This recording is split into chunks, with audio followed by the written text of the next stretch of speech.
أعوذ بالله من الشيطان الرجيم. بسم الله الرحمن الرحيم. إنا عرضنا الأمانة على السماوات والأرض والجبال فأبين أن يحملنها وأشفقن منها وحملها الإنسان إنه كان ظلوما جهولا ليعذب الله المنافقين والمنافقات والمشركين والمشركات ويتوب الله على المؤمنين والمؤمنات وكان الله غفورا رحيما. اور ہم نے یہ امانت آسمان پر پیش کیا اور زمین پر پیش کیا اور پہاڑ پر، تو ان سبوں نے اس کے اٹھانے سے انکار کر دیا. وَأَشْفَقْنَ مِنْهَا، اور اس سے ڈر گئے، اور انسان نے اسے اٹھا لیا. یقیناً انسان بڑا ظالم اور نادان ہے.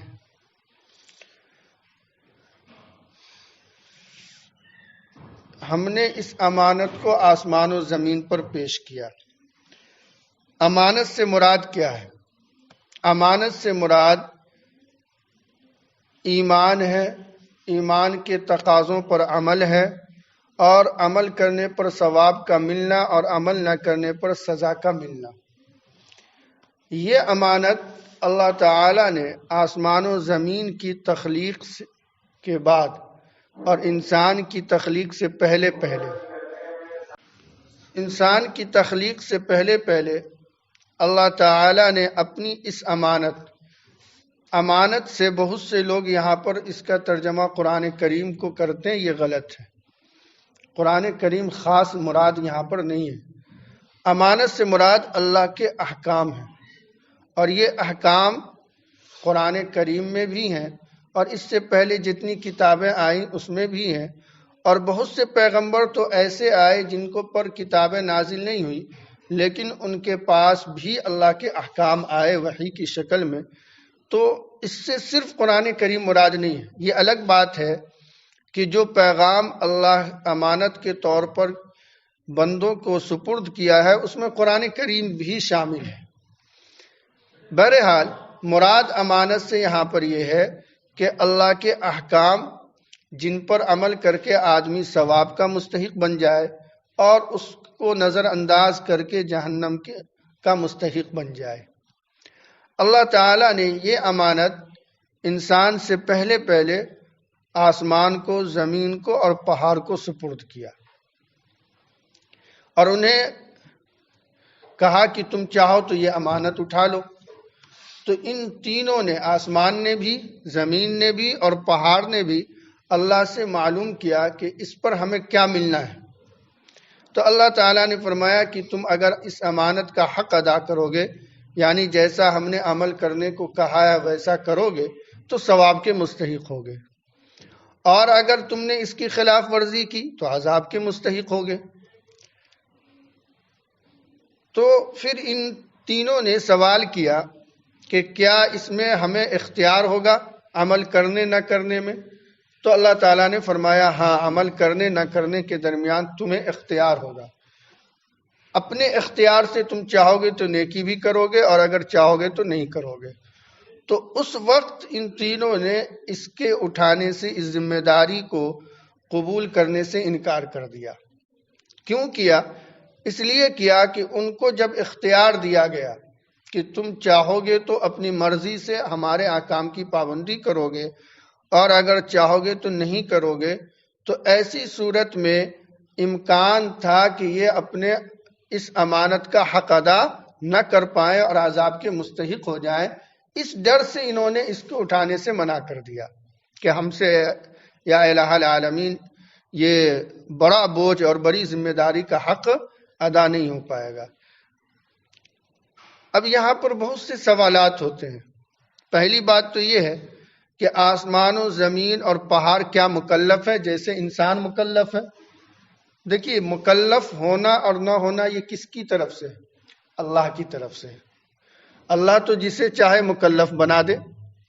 انسان و جنات کے علاوہ بھی کوئی اور مخلوق پیدا کر کے اللہ تعالیٰ اپنے احکام کا مکلف اسے بنا دے. یہ کیا ضروری ہے کہ اللہ ہمارا ہی محتاج ہے؟ لہذا یہ سوال ذہن میں پیدا ہونا کہ آسمان، زمین اور پہاڑ کو اللہ تعالیٰ کیسے مکلف بنا دے گا اعمال کا، اس لیے یہ بات تو یہی ختم ہو جاتی۔ دوسری بات یہ ہے کہ احکام کا مکلف ایسی مخلوق ہو سکتی ہے جس میں شعور ہو۔ شعور کا مطلب یہ ہے جس میں عقل ہو، سمجھ ہو، اور اس عقل کا استعمال کر کے وہ صحیح قدم اٹھا کر اعمال صالحہ کر سکے، یا گمراہ ہو جائے اعمال صالحہ نہ کر سکے۔ تو ان چیزوں میں آسمان، زمین، پہاڑ، تو ان میں شعور کہاں ہے، عقل کہاں ہے؟ اس سوال کا بھی جواب یہ ہے کہ حدیث میں موجود ہے کہ اللہ تعالیٰ نے جب انہیں یہ دینا چاہا، یہ ذمہ داری ان کو اٹھانے کا متحمل بنانا چاہا، تو اللہ تعالیٰ نے ان میں شعور پیدا کر دیا تھا، عقل بھی دے دی تھی، سمجھ بھی دے دی تھی۔ اور یہ تو اس وقت کی بات ہے، آج بھی دنیا میں جتنی مخلوق ہے اس مخلوق کی حیثیت کے اعتبار سے اللہ تعالیٰ نے ہر ایک میں شعور رکھا ہے۔ قرآن کریم کی آیت ہے وَإِن مِّن شَيْءٍ إِلَّا يُسَبِّحُ بِحَمْدِهِ، کہ ہر چیز ایسی ہے جو اس کی پاکی بیان کرتی ہے اور حمد و ثنا کرتی ہے۔ ہر شے دنیا کی، جاندار سے لے کے غیر جاندار تک، پیڑ پودے، نباتات، جمادات، پہاڑ، چیل، پرندے، سب۔ ظاہر ہے یہ جو اللہ کی تسبیح بیان کرتے ہیں تو اس کا مطلب یہ ہے کہ ان میں شعور ہے تب تو۔ ہاں یہ الگ بات ہے کہ انسان جیسا شعور نہیں ہے، لیکن انسان کے علاوہ جو مخلوق ہے اس میں اتنا شعور کی ضرورت بھی نہیں ہے۔ جتنی شعور اور جتنے فہم کی ضرورت تھی اللہ نے اتنا سب کو دیا ہے، اور اسی شعور کا نتیجہ ہے کہ ہر ایک شے اللہ کی پاکی بیان کرتی ہے۔ نیز ان مخلوقات میں انسان اور جنات کے علاوہ جتنے مخلوقات ہیں اللہ تعالیٰ نے ان کو اختیار بھی نہیں دیا ہے کہ وہ اپنے اختیار سے چاہے تو نیکی کرے اور اپنے اختیار سے چاہے تو نیکی نہ کرے۔ اللہ تعالیٰ نے آسمان کو بنانے کے بعد یہ حکم فرمایا تھا کہ تمہارا یہ کام ہوگا، تمہارے یہ راہ ہیں جہاں تمہیں چلنے ہیں، اور پھر فرمایا تھا کہ تم ہماری یہ بات مانو طوعاً و کرہا، تمہیں یہ کام تو ہر حال میں کرنے ہوں گے، چاہے تم اس کی فرما برداری سے کرو، اپنی پسند سے کرو، یا مجبور ہو کر کرو، تمہیں کرنا ہوگا۔ تو آسمان نے اور زمین نے جواب دیا قالتا اتینا طاعین، اے ہمارے رب ہم آپ کی یہ ذمہ داری جو آپ ہمارے حکم پر ہم پر ڈال رہے ہیں، اس حکم کو ہم فرما برداری کے ساتھ پورا کریں گے۔ تو یہ جو آسمان اور زمین کا نظام چل رہا ہے، یا جتنے بھی غیر انسان کے علاوہ مخلوق ہیں اور وہ اپنے اپنے کام میں مصروف ہیں، یہ اللہ کی طرف سے یہ گویا کہ اللہ کے حکم کو ادا کر رہے ہیں۔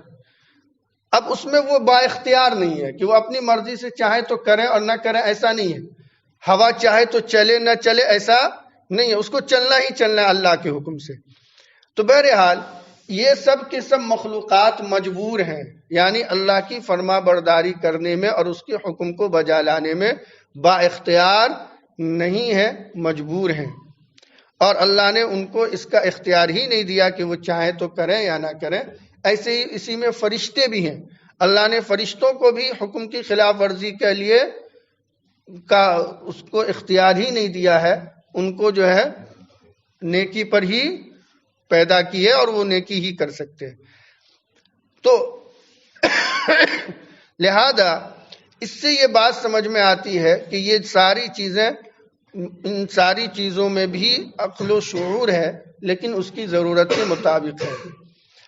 جب اللہ نے یہ بار دینا چاہا اپنے احکام کی ذمہ داری، تو انہیں مکمل عقل بھی عطا فرمایا اور مکلف بھی بناتے، لیکن انہوں نے جب دیکھا کہ ہمیں اختیار دے دیا جائے گا اور اپنے اختیار سے بالفرض ہم نہیں اس کا حق ادا کر پائے تو جہنم کے مستحق ہو جائیں گے، تو اس سے ڈر گئے، اور اس سے ڈر کر انہوں نے کہہ دیا الہ العالمین کہ ہم سے یہ ذمہ داری ادا نہیں ہوگی، آپ ہمیں اس میں معذور رکھیں۔ اور سوال یہاں یہ پیدا ہوتا ہے کہ آسمان، زمین اور پہاڑ نے اللہ کے اس حکم کو لینے سے منع کیسے کر دیا؟ یہ تو خلاف ورزی ہے، یہ تو اللہ کے حکم کی فرما برداری نہیں ہوئی بلکہ آپ کے حکم کے خلاف ہے۔ اللہ نے اختیار دیا تھا کہ تم چاہو تو اسے قبول کر سکتے ہو، انجام یہ ہوگا، کہ اس کا حق ادا کرو گے تو ثواب ملے گا اور نہیں ادا کرو گے تو عذاب کے مستحق ہوگے، اور اگر چاہو تو تم منع کر کے ابھی سے ہی ہمارے جو معمولی احکام ہیں اس کے پورا کرنے میں ہمیشہ ہمیشہ کے لیے قیامت تک کے لیے لگے رہو۔ یہ اختیار اللہ نے ان کو دیا تھا۔ اس اختیار کا استعمال کرتے ہوئے انہوں نے کہا تھا کہ اللہ ہمارے ذمے جو کام آپ نے دیا یہی میں ہم خوش ہیں، بس ہے، اس کے علاوہ جو آپ یہ امانت اختیار کے ساتھ ہمیں دے رہے ہیں ہم اس کی ذمہ داری لینا نہیں چاہتے ہیں۔ فَأَبَيْنَ أَن يَحْمِلْنَهَا وَأَشْفَقْنَ مِنْهَا، تو انہوں نے اس کو اٹھانے سے انکار کیا اور اس سے ڈر گئے۔ ڈرنے کی وجہ یہی تھی کہ اس میں عذاب کا بھی پہلو تھا، اختیار تھا کہ ہم چاہے عمل کریں اور چاہے نہ کریں، اور جیسا کہ ہم دیکھ رہے ہیں کہ ہم انسان نے اس امانت کو اٹھانے کی ذمہ داری لی اور ذمہ داری لے کر آج ہم با اختیار ہیں، چاہے تو نیکی کریں اور چاہے تو نہ کریں۔ اب نیکی کر کے ہم ثواب کے مستحق بنتے ہیں اور نہ کر کے عذاب کے مستحق بنتے ہیں، تو ایسے ہی ان کے ساتھ بھی معاملہ ہوتا، اور ظاہر ہے اس میں انسان کا اپنا نقصان ہی ہے یا اس مخلوق کا نقصان ہے جس مخلوق نے اس بار امانت کا حق ادا نہیں کیا، اور جس نے ادا کر دیا مومن ہے، عمل صالح کرنے والے نیک لوگ ہیں، تو وہ اس کے فائدے میں رہے۔ تو اس طرح سے اس امانت کو اٹھانے سے آسمان، زمین اور پہاڑ نے انکار کر دیا، انسان نے اٹھایا۔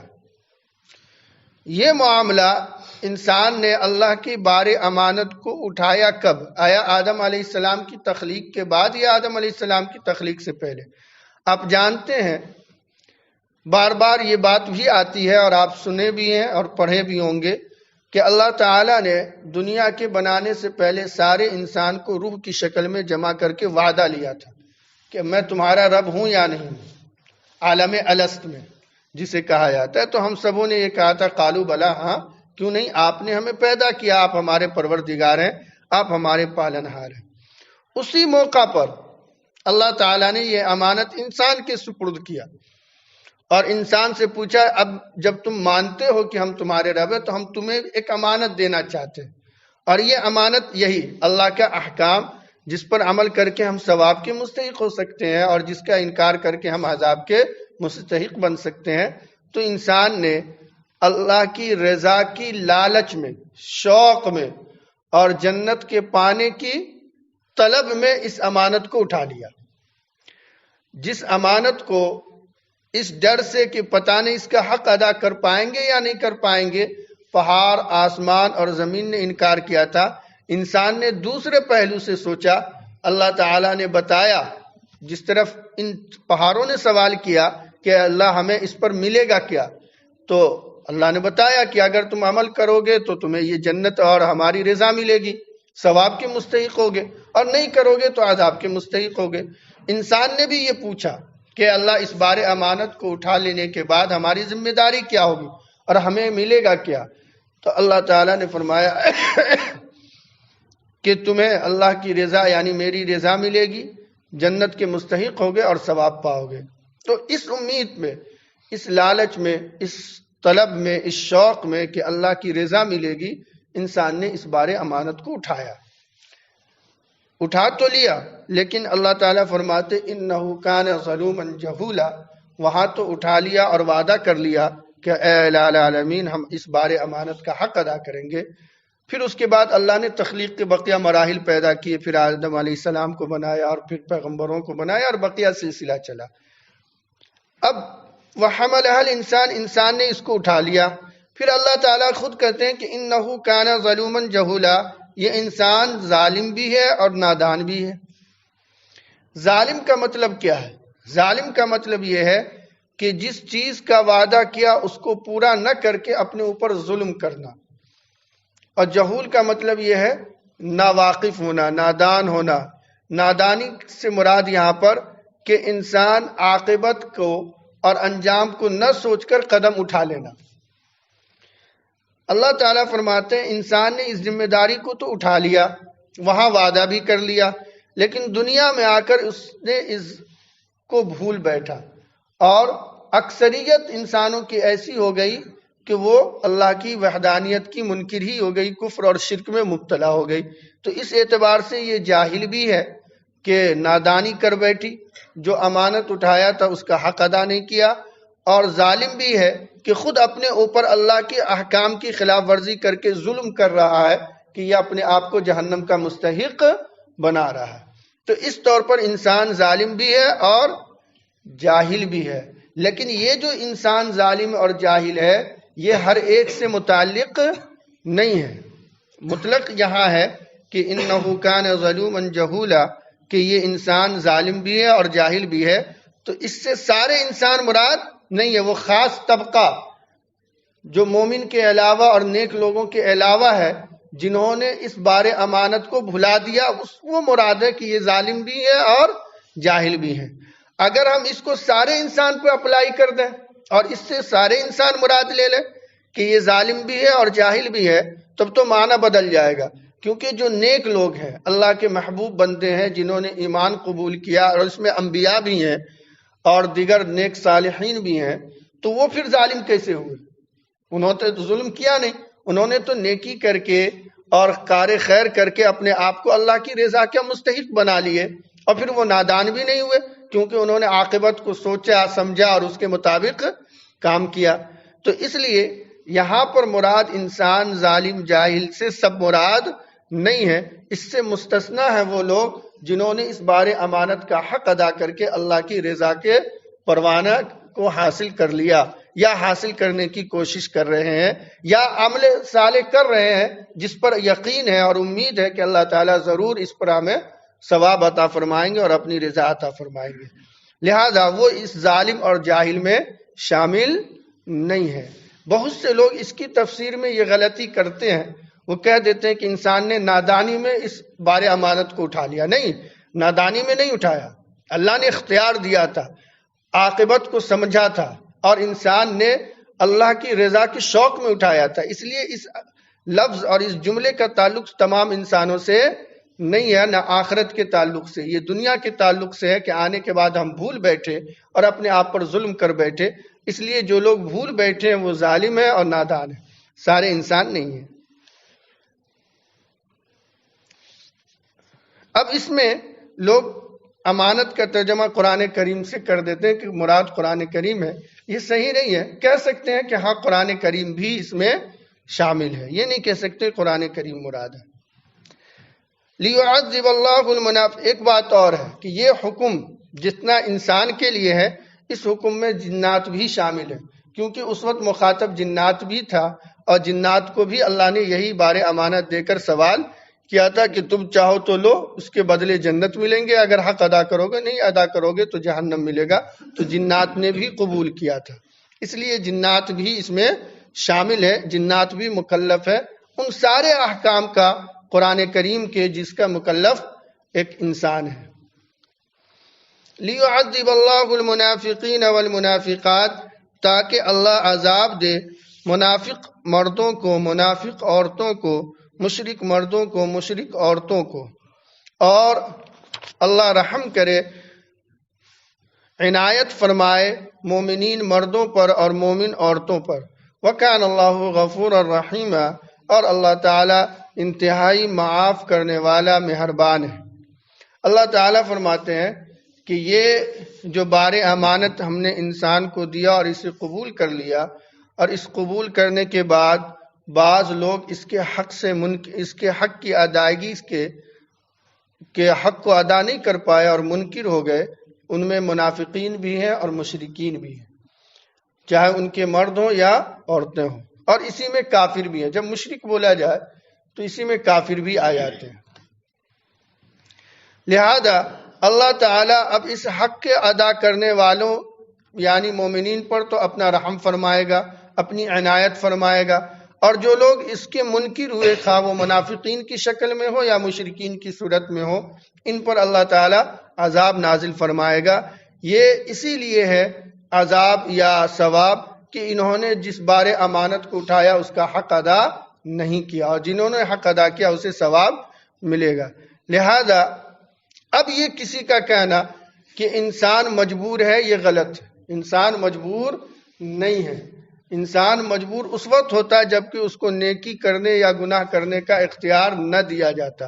اختیار دیے جانے کے بعد اور عقل اور فہم دیے جانے کے بعد اب کوئی یہ شخص نہیں کہہ سکتا کہ ہم تو تقدیر کے حوالے ہمارے مقدر ہی میں خیر نہیں ہے. جی نہیں، مقدر اس وقت ہوتا ہے جب آپ مجبور محض کر دیے جاتے. یہاں مجبور محض ہم آپ نہیں ہیں. اس لیے اللہ تعالیٰ نے عذاب کو بھی رکھا اور ثواب کو بھی رکھا ہے. اللہ تعالیٰ فرماتے ہیں کہ اللہ انتہائی مہربان اور رحم کرنے والا ہے کہ اگر بالفرض مومنین اور مومنات سے کوئی غلطی بھی ہو جائے اس بار امانت کے ادا کرنے کو قبول کرنے کے باوجود اور حق ادا کرنے کی کوشش کرنے کے باوجود، تو اللہ تعالیٰ معاف کر دے گا. نیز یہ منافقین اور مشرکین اگر توبہ کر کے ان مومنین کی صف میں آ جاتے ہیں تو اللہ تعالیٰ انہیں بھی معاف کر دے گا. یہ اللہ نے آخر میں کہہ کر ایک امید ہمارے لیے بھی اور ان مشرکین اور منافقین اور کفار کے لیے بھی کہہ دیا کہ جب کبھی تمہیں تسلی ہو جائے تم آ جاؤ، اللہ تعالیٰ کی یہاں معافی کا دروازہ کھلا ہوا ہے، ہمیں نا امید ہونے کی ضرورت نہیں ہے. یہ سورہ احزاب کی آخری آیت 2 تھی جس کی تفسیر آج پوری ہو گئی.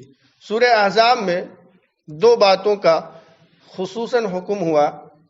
ایک تو یہ ہے کہ جب مسلمانوں پر آزمائش کے وقت آئے اور بہت ہر طرف سے مسلمانوں پر حملہ ہو اور مسلمان سخت پریشانی میں ہو، تو اس صورت میں ہمیں اللہ کی طرف متوجہ ہو کر صبر کے ساتھ استقامت کے ساتھ اللہ کو یاد کرنے کی ضرورت ہے. جیسا کہ صحابہ کے ساتھ غزوہ خندق کا موقع پیش آیا، سخت پریشانی کا عالم تھا، صحابہ نے حضور کے ساتھ استقامت کے ساتھ دین پر عمل کیا اور جو کچھ ان سے بن سکتا تھا انہوں نے کیا، تو اللہ کی طرف سے مدد آئی. تو اس واقعہ کا اس صورت میں ذکر ہمارے لیے یہ پیغام دیتا ہے کہ ہم پر بھی حالات آئیں گے اور سخت سے سخت آئیں گے. ایسے سخت سے سخت حالات میں ہمیں اپنے ایمان پر جمے رہتے ہوئے اللہ کے رضا کے کام کرتے رہیں گے. انشاءاللہ اللہ کی طرف سے نصرت آئے گی، حمایت آئے گی، اور پھر یہ لوگ جو ہمارے خلاف ہوں گے اللہ تعالیٰ خود ان سے نمٹ لیں گے. دوسرے اس صورت میں جو خاص چیز بیان کی گئی اللہ کے رسول علیہ الصلاۃ والسلام کی عظمت اور محبت کو، کہ کہیں بھی کسی طور پر ہمارے عمل سے ہمارے قول سے حضور کی بے عزتی نہ ہو. یہ بہت سخت گناہ ہے. آپ نے بار بار دیکھا کہ اللہ تعالیٰ نے بہت سخت لہجے میں خطاب فرمایا ان لوگوں کو جو حضور کی تکلیف کا باعث بنے. اس لیے ہمیں بھی بحیثیت مومن مزید اس تعلق سے بیدار رہنے کی ضرورت ہے کہ کہیں ہمارے عمل اور قول سے اللہ کی ذات کو تکلیف نہ پہنچ جائے. یاد رکھیے حدیث کی روح سے ہمارے اعمال حضور کی خدمت میں پیش ہوتے ہیں. بعض حدیث میں یہ ہے کہ ہفتے میں 2 دن اور بعض حدیث میں روزانہ. کبھی کبھی ایسا ہوتا ہے ہمارے بعض احباب سنت کے تعلق سے سنت ہی تو ہے، یہ جو جملہ ہے یہ سنت کا مذاق ہے، استہزاء ہے، اور یہی جملے حضور کی تکلیف کے باعث بن جاتے ہیں. دیکھیے کسی بھی عمل کو نہ کرنا اتنا بڑا جرم نہیں ہے. انسان ہے گناہ کرتا ہے، اللہ نے گناہ کا مادہ رکھا ہے، لیکن اس گناہ کو ہلکے میں لینا یا کسی بھی اسلام کے عمل کو اس کا استہزاء کے انداز میں ذکر کرنا یہ بڑا گناہ ہے. یہ برداشت نہیں ہے اللہ رب العزت کو. اس لیے اگرچہ ہم سنت پر نہیں عمل کر پاتے ہیں، یا کون کر پائے گا حضور کی تمام سنتوں پر عمل؟ کس میں اتنی طاقت و قوت ہے؟ حتی الوسع کوشش کرتا ہے انسان کی کچھ ہو جائے، ورنہ تو بہت مشکل ہے. کہ ہم نے اس سے پہلے بھی آپ کو بتایا کہ حضور کی سیرت پہ چلنا تو بڑا مشکل ہے. شریعت پہ ہم چل سکتے ہیں، تو نہ چل پائیں یہ الگ بات ہے، لیکن اس کو ہلکے میں لینا اور اس کے استہزاء کے انداز میں ذکر کرنا یہ سنت کا مذاق ہے. اور یقیناً جب یہ جملہ حضور کی خدمت میں پیش ہوتا ہوگا تو حضور کی کتنی ٹھیس پہنچتی ہوگی یہ ہم آپ اچھی طرح اندازہ کر سکتے ہیں. اس لیے ہمیں کوشش ہو کہ ہمارے زبان سے بھی اور ہمارے عمل سے بھی کوئی ایسی بات نہ نکلے جو حضور کی تکلیف کا باعث بنے.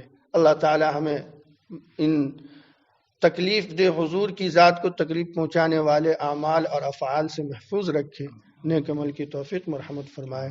سبحان اللہ و بحمدہ، سبحانک اللہم و بحمدک، ونشہد ان لا الہ الا انت ونستغفرک ونتوب الیک.